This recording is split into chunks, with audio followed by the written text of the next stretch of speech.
Olha, você tem dúvidas sobre a Covid-19? Quais são as suas dúvidas? Vou conversar agora com o médico infectologista Felipe Prohaska, que também atua no Hospital Oswaldo Cruz, um dos primeiros hospitais a ter um atendimento especializado para casos da Covid-19 aqui em Pernambuco, na rede pública. Doutor Felipe Prohaska, muito boa tarde, obrigado por nos atender. Eu que agradeço a oportunidade de poder estar aqui e passar as informações para esse grande público que lhe acompanha na TVT. Muito bem. Doutor Felipe, é o seguinte, muitas pessoas me perguntam, rapaz, quem teve a Covid-19, uma vez tendo a Covid, passou o ciclo, teve o exame de reteste, a doença foi embora. Essa pessoa pode voltar a ter Covid-19? Veja, o Covid-19 é feito por um vírus, né? E toda doença viral, quando você tem pela primeira vez, você adquire a imunidade e impede de ter uma segunda vez. Só que é importante lembrar que poucas pessoas já tiveram catapora, por exemplo. Catapora é uma doença viral. Algumas pessoas nunca tiveram catapora e quando pega a primeira vez, adquire a imunidade. Mas você sabe pouquíssimas pessoas que tiveram catapora pela segunda vez. E quando teve pela segunda vez, foi bem menos intenso do que foi na primeira vez. Entendi. Ô, doutor, a gente tem o caso da dengue, por exemplo, há mais ou menos 20 anos, a dengue surgiu de uma maneira e depois, quando ela voltou com outras formas, né? Voltou de outras formas, apresentando zika, chikungunya pelo mosquito da dengue. É possível que daqui a 1 ou 2 anos já tenha estudo nesse sentido, de que a Covid-19 ela possa voltar diferente com o passar dos anos? Você já vê várias doenças que têm essa característica, né? Veja só a famosa gripe espanhola. A gente teve a gripe espanhola em 1918, no final da Primeira Guerra Mundial. O que aconteceu com a H1N1? Ela voltou em 2009.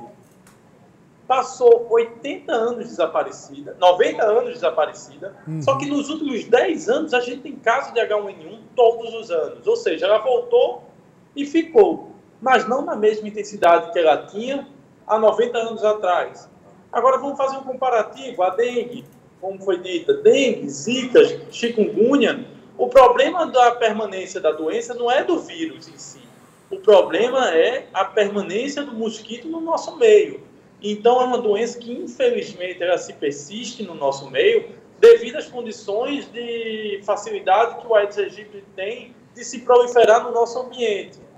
Já as doenças virais em si, principalmente influenza, H1N1 e, no caso agora, o corona, ele é muito mais, ele surge muito mais em surtos. O vírus sofre algum tipo de mutação, aparece por um período e desaparece por outro. Mas pode voltar depois de alguns anos, como aconteceu com o H1N1. Muito bem. Doutor, olha, um dos medicamentos que estão sendo receitados, está sendo receitado em casos da Covid-19 é a azitromicina, né?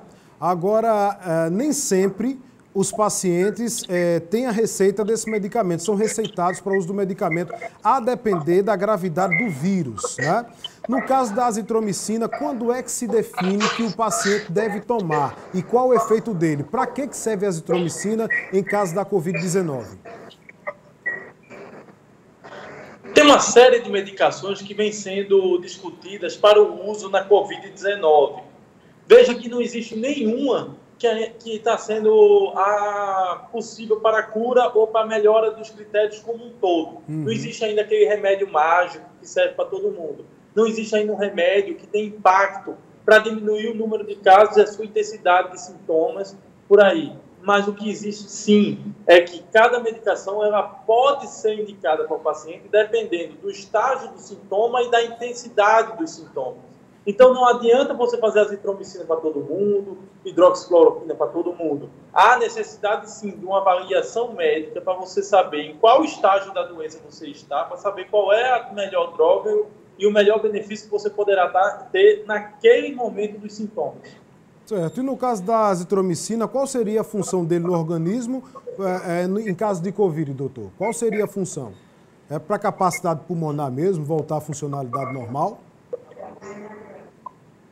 A azitromicina é um antibiótico, né? Ela é utilizada no combate de infecções respiratórias, como a pneumonia e a sinusite, mas ela também tem uma característica imunomoduladora. O que isso quer dizer?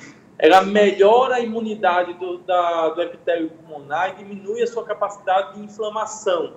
Isso já foi evidenciado em algumas doenças, mas ainda não é comprovada para o Covid-19. Doutor, em relação ao ivermectina, um remédio para piolho e para verme, mas que alguns médicos têm receitado. Ainda não se tem um estudo aqui comprovando o efeito. Já se ouviu falar em estudo em outros países, a exemplo de Austrália. Porém, o que é que se diz? Que uma vez utilizado em caso da Covid-19, poderia diminuir o ciclo do vírus no organismo. O que é que o senhor diria a respeito? A ivermectina e um outro remédio chamado nitoxamida, que também é usado para antiparasitário, já foi testado em algumas doenças virais com alguma eficácia, principalmente o rotavírus, que é um vírus que tem resposta a essas medicações. Ela foi testada em laboratório contra o corona, numa dose que a gente não usa em humanos, uma dose 10 a 15 vezes maior do que a gente utiliza. Então, em laboratório, que é uma situação totalmente controlada, em uma concentração muito alta, ela mostrou eficácia. Mas é muito cedo para dizer que na pessoa com a infecção, com a proliferação do vírus, tenha qualquer tipo de eficácia essa medicação. O ciclo da Covid-19 no organismo, de fato, seria de 14 dias ou esse ciclo pode ser maior a depender da gravidade do caso, doutor? Eu não ouvi a pergunta, desculpa. É o seguinte, o ciclo viral da Covid-19 no organismo, ele é de 14 dias, como a gente costuma ouvir das autoridades médicas, ou a depender da gravidade de cada caso, esse ciclo pode ser maior? O tempo pode ser maior que 14 dias. É verdade. O vírus ele tem um ciclo inicial nos 4 primeiros dias. Depois ele alcança o que a gente chama de platô. Ele mantém essa carga viral por 4 a 7 dias. Ou seja, os primeiros 4 dias você tem a carga viral.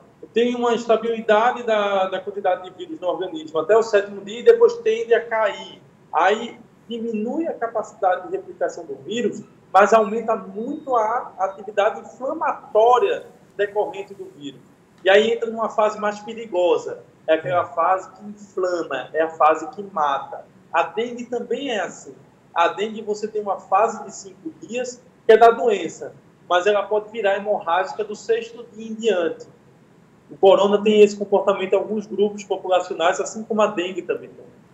Doutor Felipe Prohaska, o senhor é médico, infectologista, uma das principais peças na atuação de combate à Covid-19, como todo mundo chama de linha de frente. Eu queria que o senhor encerrasse essa entrevista deixando uma mensagem para a população, que o senhor está na lida e vendo todos os dias a situação de centenas de pessoas nos hospitais que o senhor atua. Eu queria agradecer muito a oportunidade de estar aqui, de poder trazer informações para combater as fake news que vêm sendo divulgadas. Queria dizer que tem sido uma batalha todos os dias nos hospitais, médicos, enfermeiros, técnicos de enfermagem, fisioterapeutas, terapeutas ocupacionais. Tem sido um trabalho hercúleo, dedicado, com muita vontade, com muito amor a todos vocês, pedindo para que todos tentem obedecer às medidas de restrições e o isolamento para impedir a disseminação desse vírus, para a gente poder ter condições de receber vocês nos hospitais caso tenha a doença. Eu espero sinceramente que passe tudo isso e que possamos voltar em algum momento à nossa vida anterior, mas no momento é um momento peculiar, é um momento que precisa muito da população, precisa muito que vocês lavem bem as mãos, que se protejam, que evitem ir para as ruas, porque há uma batalha que ainda não está perto de acabar. Doutor Felipe, o senhor sempre nessa cortesia e nos atender, sempre que a gente solicita, a nossa produção que agradece, o telespectador de casa também, e eu desejo ao senhor muita saúde, viu? Saúde para que o senhor continue nessa batalha de salvar vidas. Até mais. Conversamos com Felipe Prohaska, médico infectologista, que atua na linha de frente do combate ao coronavírus, pela especialidade dele, e também na rede pública, a exemplo do Hospital Oswaldo Cruz. Estava discutindo aqui com o doutor Felipe sobre a questão de medicamentos que são usados agora para poder acabar com a Covid-19 no organismo. Gente, falamos de azitromicina, que é uma medicação que é receitada em alguns casos por médicos. Falamos sobre ivermectina. Estamos recebendo nos nossos canais aqui de comunicação com o telespectador informações sobre preços altos desses remédios. Preços altos tanto da azitromicina, a dificuldade para achar primeiro e preços altos desse medicamento. Azitromicina, medicamento genérico de azitromicina também, preços mais altos do que se via antes. E o tal da ivermectina, que você comprava menos de R$5 e se manda hoje manipular numa farmácia, meu amigo, pode chegar a mais de 50. Aí dizer que o valor está aumentando desses medicamentos por conta da grande procura da demanda, eu vejo isso como outra coisa. Isso é má intenção.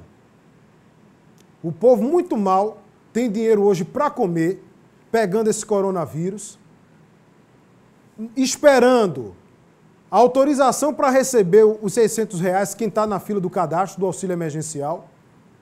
Ainda por cima pega o coronavírus, vai comprar um medicamento mais caro do que já era. Por que a procura está grande? Que conversa é essa, gente?